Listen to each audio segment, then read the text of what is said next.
బంగారు పండ్లు అనేటువంటి అనుదిన వర్తమాన కార్యక్రమం చూస్తున్న మీ అందరికీ ప్రభువైన యేసుక్రీస్తు వారి శ్రేష్టమైన నామంలో దీవెనలు ఉదయకాల శుభములు తెలియజేస్తూ ఉన్నాను.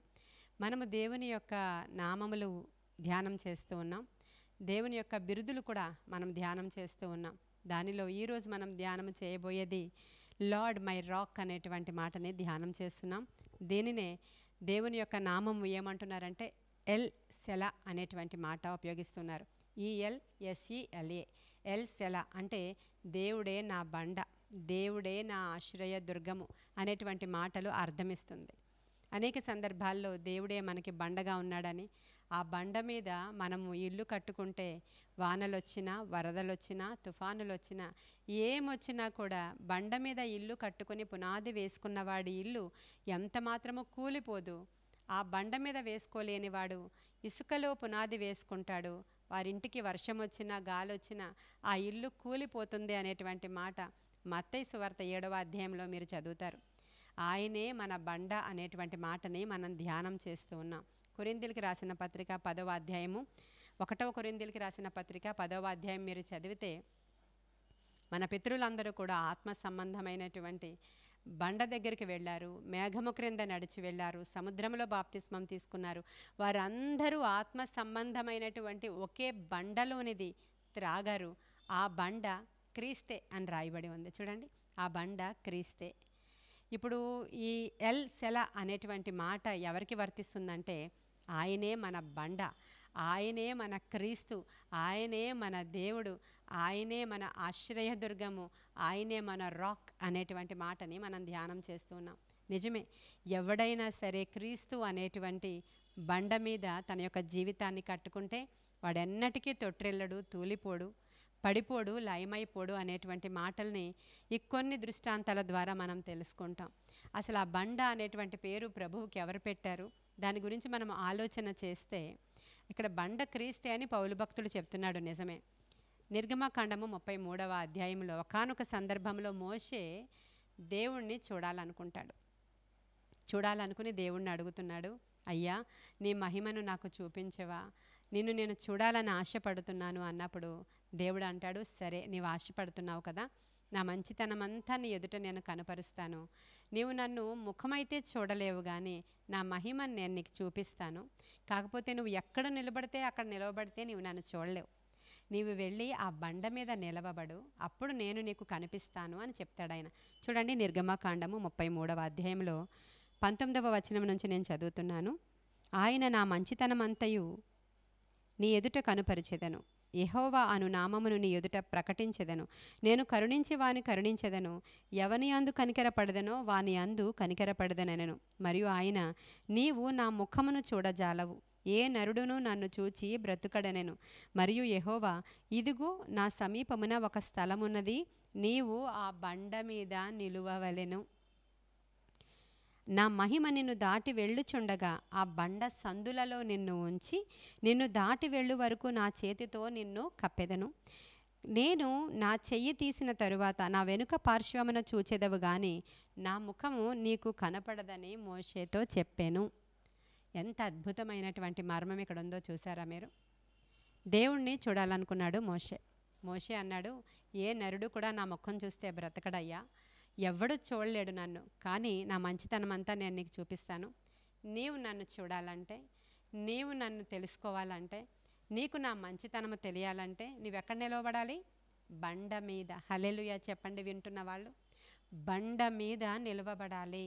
ఓకే, బండ మీద నిలవబడితే సరిపోద్దా అంటే, నేను నిన్ను దాటిపోతూ ఉంటాను కదా, నిన్ను దాటిపోయినప్పుడు ఆ బండ సందులలో నుంచి నీవు నన్ను కనుగొంటావు, నా మహిమను కనుగొంటావు. నేను ఆ బండను దాటిపోయి వెళ్ళిపోయిన తర్వాత ఆ బండ సందులలో నుంచి నువ్వేం చూస్తావో తెలుసా? నా వెనుక పార్శ్వం అంతా కూడా నీవు చేస్తావు. అలాగున నేను నీకు కనుపరుచుకుంటాను అనేటువంటి మాటని దేవుడు మాట్లాడుతూ ఉన్నారు. అర్థమైంది అనుకుంటున్నాను నేను. బండ సందులలో నుంచే ప్రభువుని చూడగలము. ఆ బండ మీద నిలవబడితేనే దేవుణ్ణి కలుసుకోగలము. యేసుక్రీస్తు అనేటువంటి ప్రభువు ద్వారా తప్ప ఎవ్వడు కూడా దేవుణ్ణి చూడలేడు. హల్లెలూయా. యేసయ్య స్టేట్మెంట్ ఇస్తారు కదా, నా ద్వారా తప్ప ఎవ్వడూ దేవుని దగ్గరికి వెళ్ళలేడు, నా ద్వారా తప్ప ఎవ్వడూ కూడా దేవుణ్ణి చూడలేడు, నన్ను చూసిన వాడు దేవుణ్ణి చూచినట్లే, నా ద్వారా మాత్రమే, నా గుండా మాత్రమే దేవుణ్ణి చూడాలి అని మనతో మాట్లాడిన బండ యేసుక్రీస్తు ప్రభువారు. హల్లెలూయా. ఎల్ సెలా ఈరోజు ఎవరో చెప్పండి? మన ప్రభువైన యేసుక్రీస్తు ప్రభువారు. ఆయనే మనకి ఆశ్రయ దుర్గముగా ఉన్నారు. నిజముగానే దేవుడు మన రాక్ అనేటువంటి మాటను మనము ధ్యానం చేసినప్పుడు ఒకానొక సందర్భంలో మోషే ఇజ్రాయేలీలు ప్రజలను తీసుకుని వెళ్ళిపోతూ ఉన్నప్పుడు వారికి దాహం కలిగింది. ఎన్నిసార్లు దేవుడు మిరకల్స్ వాళ్ళ పక్షంగా చేసి తీసుకుని వెళుతున్నా వాళ్ళకి ఎప్పుడూ కొత్తే. మరలా సనగడం మొదలుపెట్టారు. మరలా మాకు సమాధులు లేవని ఇక్కడ తీసుకొచ్చావా అని మోషేని తిడుతున్నారు. ఆ సందర్భంలో మోషే ఏమంటాడంటే, ఇక కోపం వస్తుంది. మోషే కూడా మనుష్యుడే కదా, సాత్వికుడే కానీ చాలా కోపం వస్తుంది. దేవుడి దగ్గర మొర్ర పెట్టుకుంటాడు. దేవుడు అంటారు, నీవు వెళ్ళి ఆ బండతో మాట్లాడు మోషే అంటాడు. ఆయన ఉన్నటువంటి ఆ కోపము, ఈ ప్రజల మీద ఉన్నటువంటి ఆ యొక్క విసుగుదల మోషేకి చాలా ఎక్కువైపోద్ది ఆ క్షణంలో. వీళ్ళు అసలు లోబడనొల్లని జనాంగంగా ఉన్నారు. ఎన్ని అద్భుతాలు దేవుడు చేసినా మరలా మాకు త్రాగడానికి నీళ్ళు లేవు, సమాధులు లేవని ఇక్కడ తీసుకొచ్చావా అని నా మీద సణుగుతున్నారు, దేవుని మీద తిరగబడుతున్నారు ఈ జనమంతా అని చెప్పి చాలా కోపం వచ్చి, ద్రోహులారా, అస్సలు మీకు ఎంత చేసినా సరే విశ్వాసం లేదని చెప్పి ద్రోహులారా అని తిడతాడు వాళ్ళని.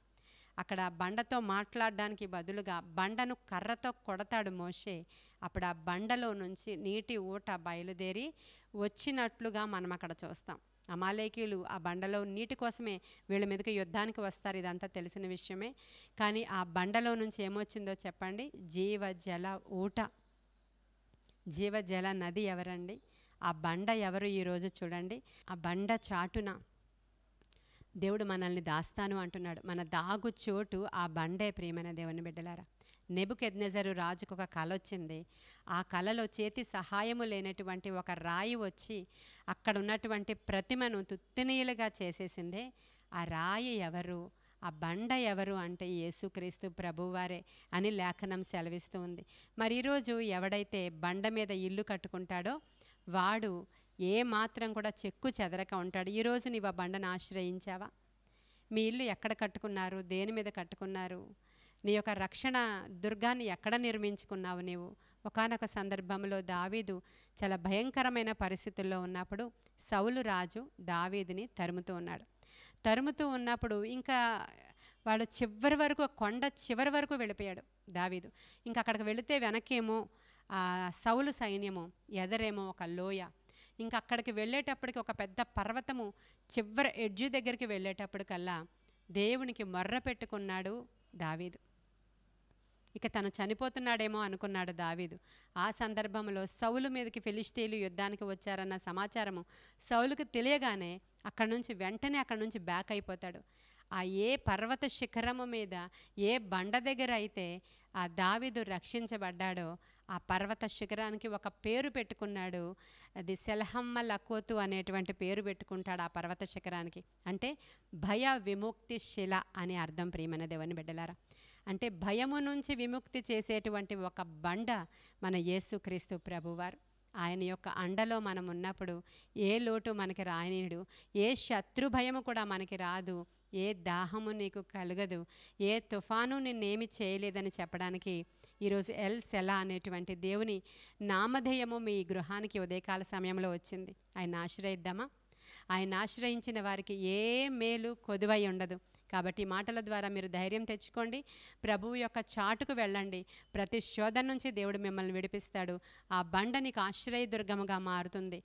అనేకమైన గొప్ప కార్యాలు మీ గృహంలో జరగడానికి, అద్భుతాలు జరగడానికి ఆశ్రయదుర్గమైన ప్రభువుని ఈరోజు మీరు ఆశ్రయించాలని ఈ కొన్ని మాటలు దేవుడు మన వినికిడిలో దీవించునుగాక. ఆమేన్.